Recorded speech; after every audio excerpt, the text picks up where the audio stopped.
Good morning, good afternoon, good evening, good evening. Hello, guys, Mutwatri right here. Another beautiful morning. Even though it's gloomy a little bit outside, we woke up to rain, not too much rains, but the sun is actually about to come up or to show up. I don't know from where, but here we are. This is Mutwa 3 once again from Makueni County and road to 20,000, guys. So today the plans are we will be going to Emali.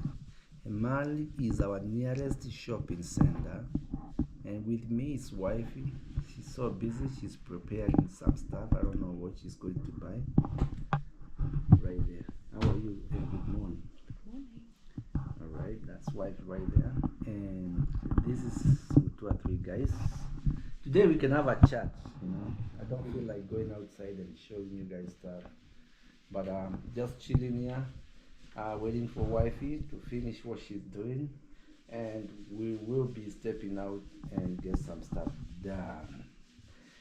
Thank you guys so far. Those who have been watching my channel. Road to 20,000. We are growing slow but steady. I really appreciate it. I really appreciate you guys, and we are forever grateful. So, guys, we've been here for a while now. It's been a month plus, and we are still around. I do not know how many more days we are going to be around. We are just going day by day. We are not in a hurry, of course. The other part of the world, it's pretty cold. I actually heard there was snow. It's still snowing. The temperatures are terribly down.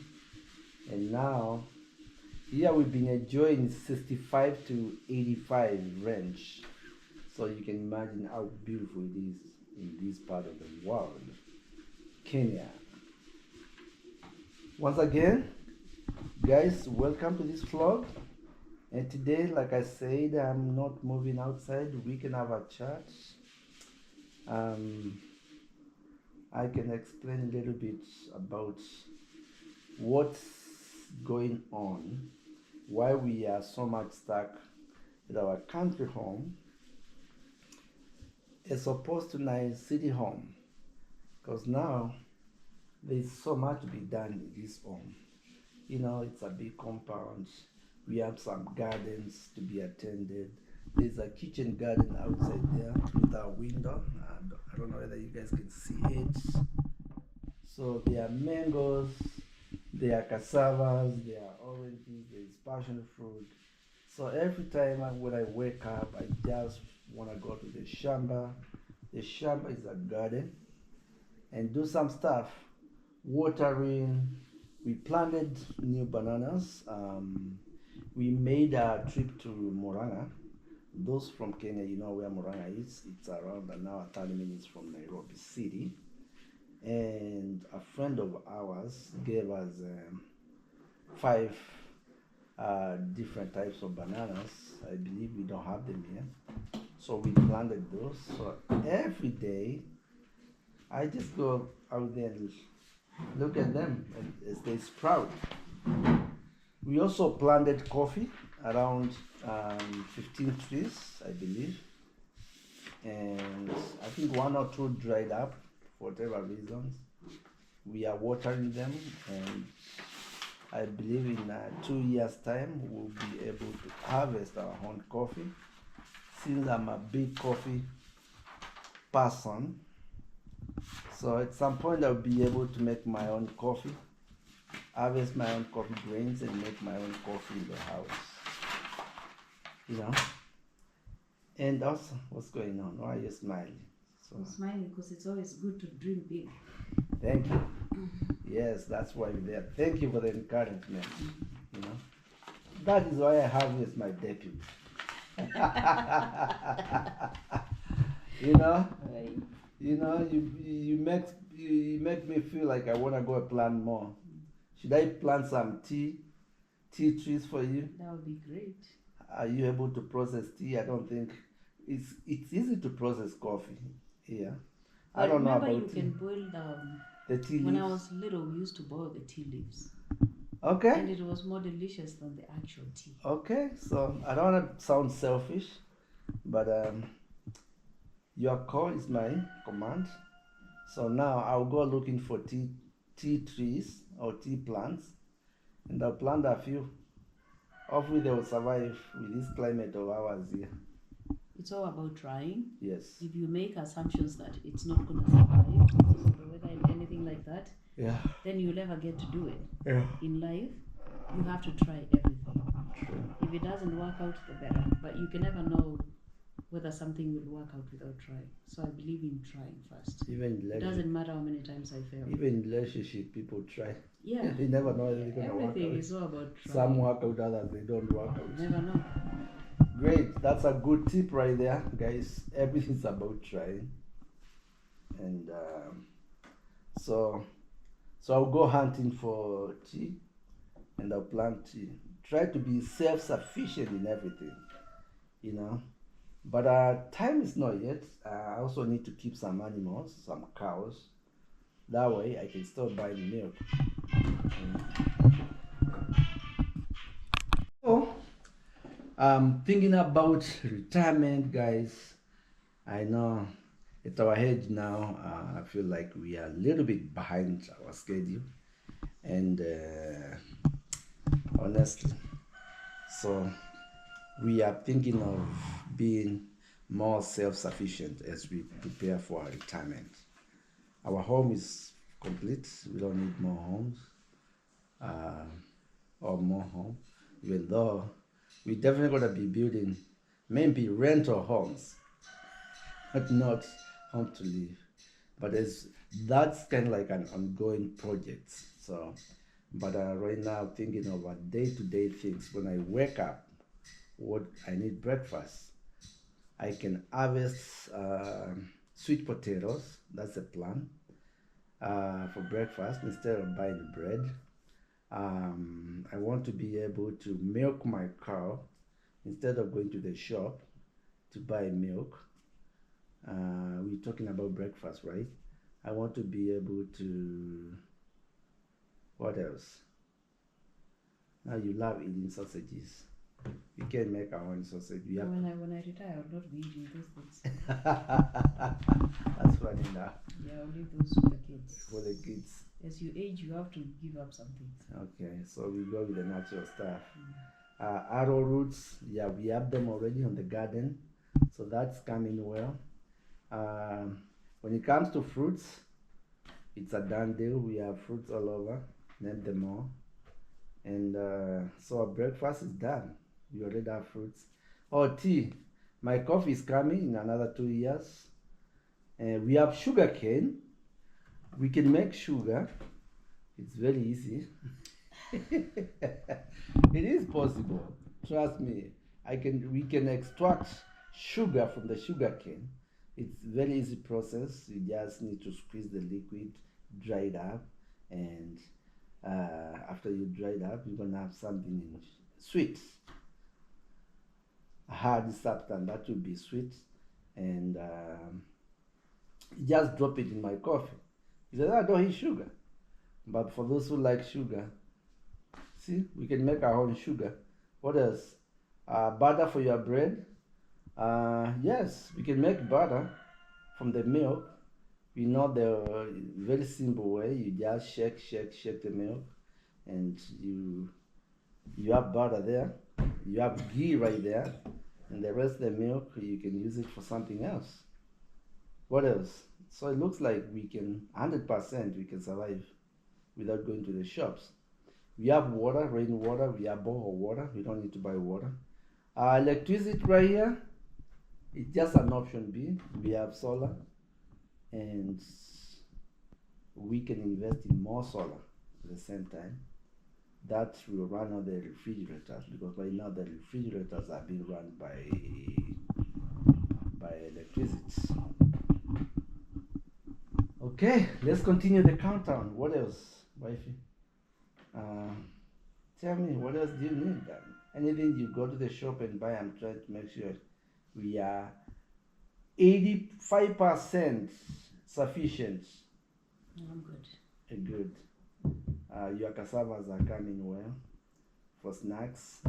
You just slice them, remove the cover, slice them, cut in small pieces, and boil them, and you have afternoon snacks.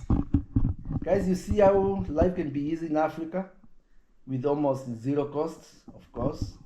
Just planting stuff and doing some labor here and there, and then you have stuff.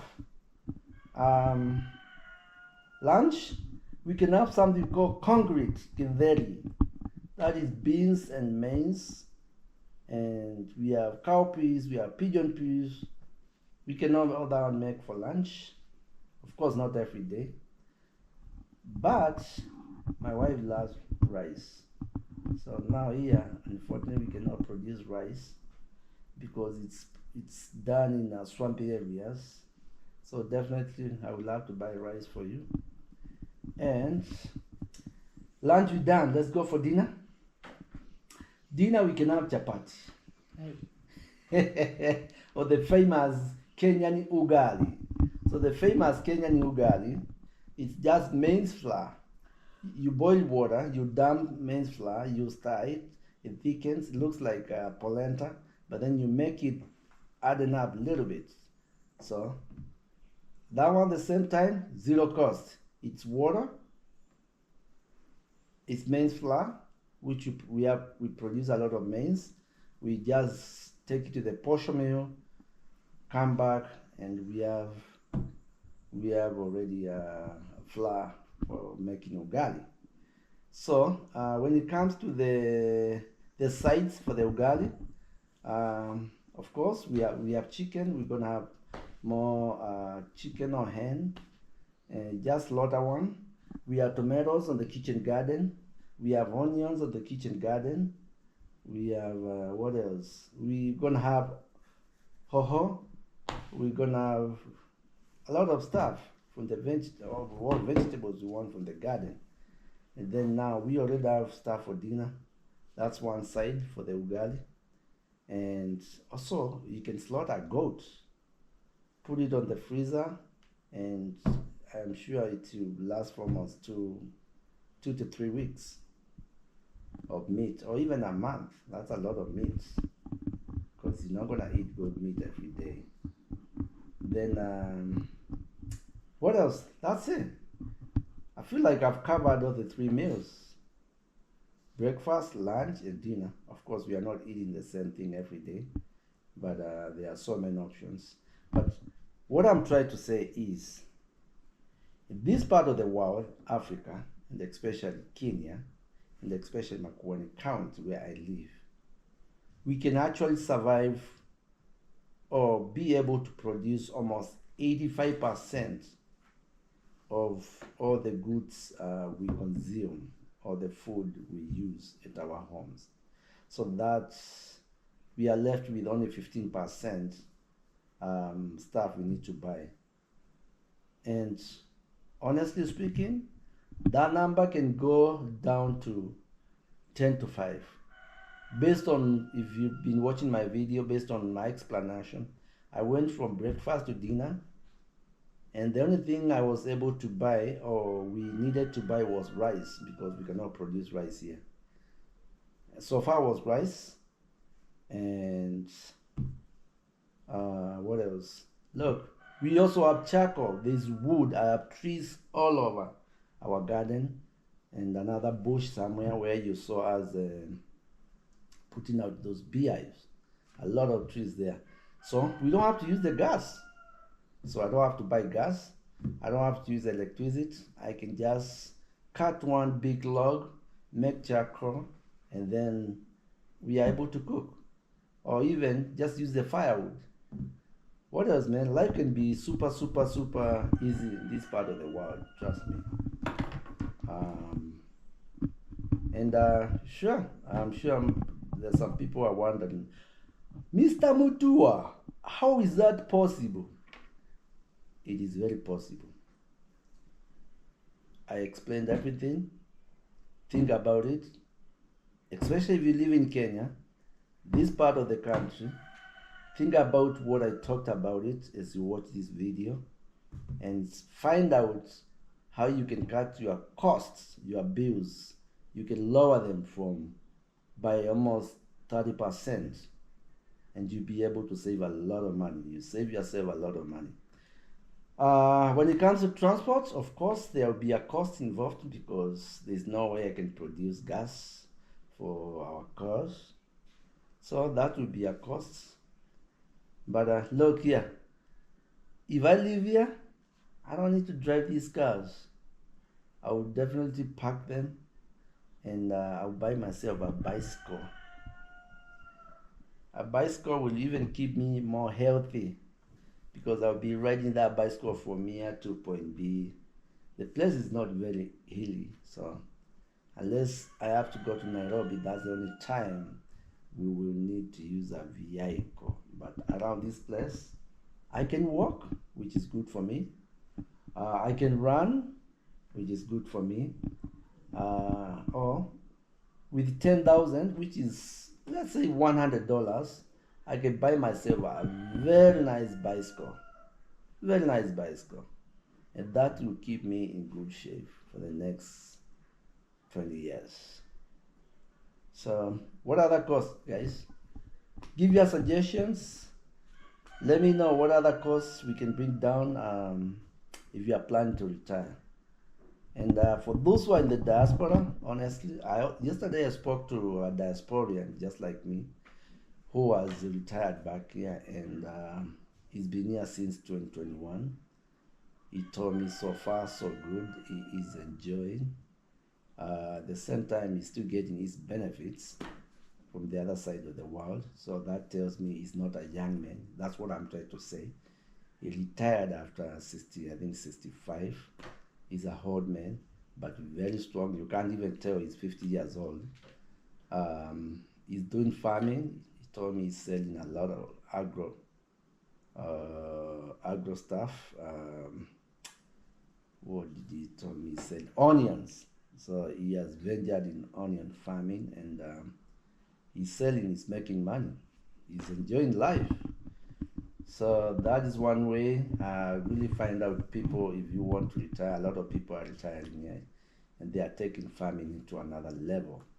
So because farming is easy, most of us, honestly speaking, most of us, and I am addressing the diasporians, most of you there, guys, including High, those who came from Africa, or that's Nairobi, not Nairobi, Kenya. Most of you came from families with a lot of land, tracts of land, and most of the time you find this land, it's only 20 to 30% utilized.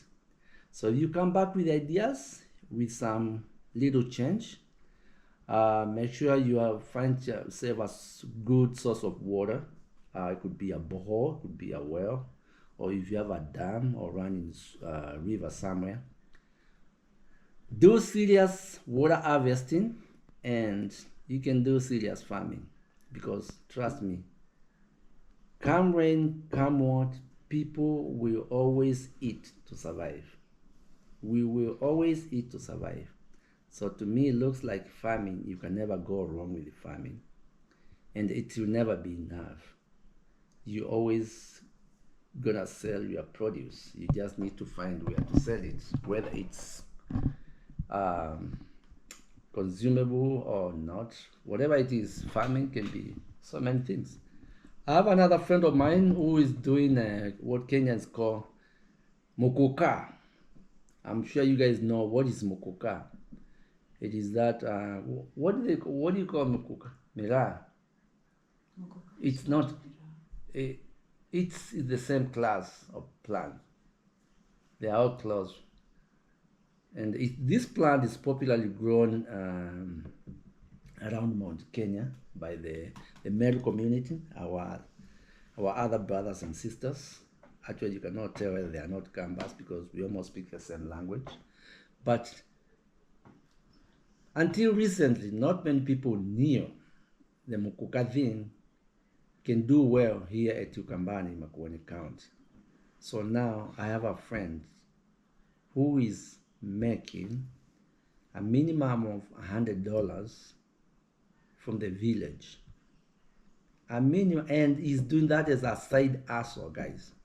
A minimum of $100 almost every day by selling mukuka. So, what does that tell us? There's enough for everyone. You can always find something you can do.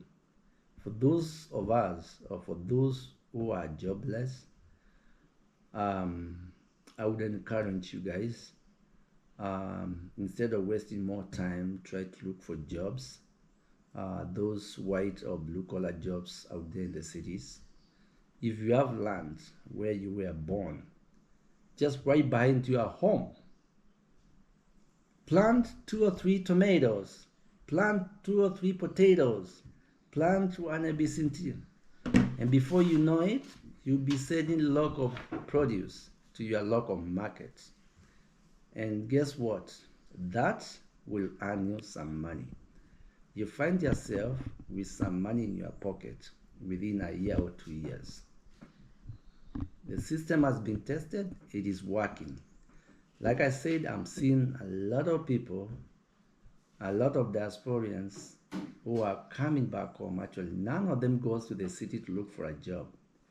It is because they've worked all this time and they know one easy way of making money when you come back home, it's through farming. And it doesn't have to be large-scale farming. You start small and you grow. Just the same way you climb a tree from the bottom, not from the branches. And with those few guys, kindly subscribe to my channel, move to a 3, road to 20,000. And let's get ready to go to Emali for shopping. Let's go.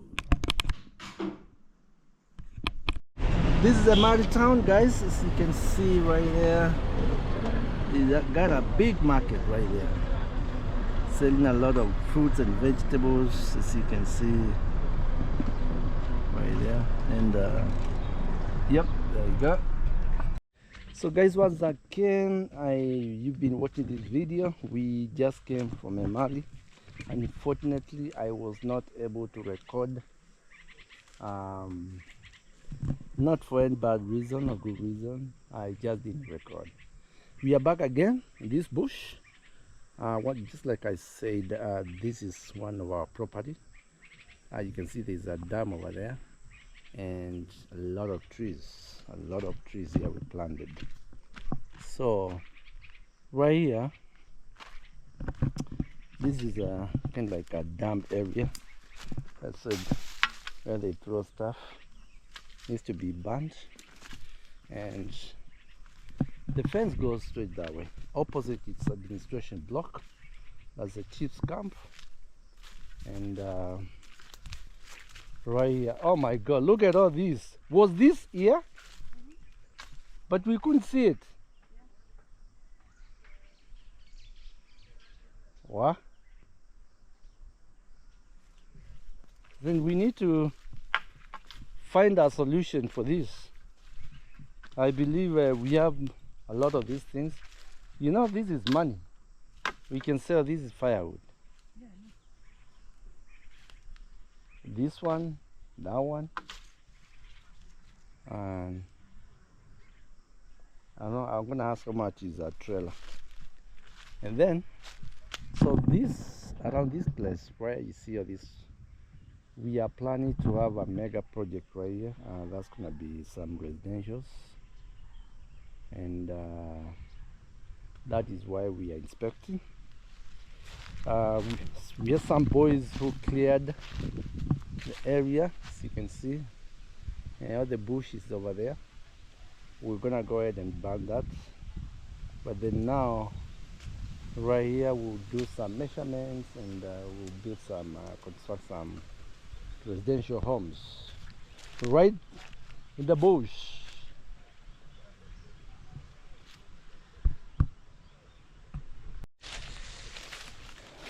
Do you want to check on the bees? Ah, okay, we'll send the beekeeper.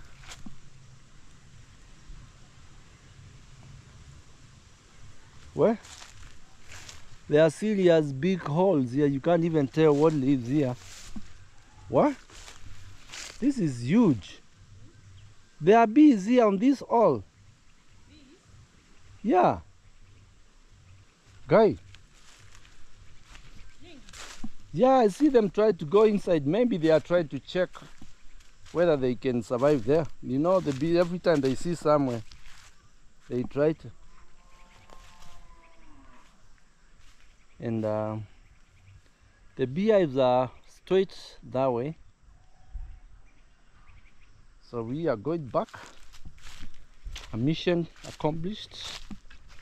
We just need to bring the architect or the builder to come and do his measurements, and from there we'll know, we'll start felling some of the trees down.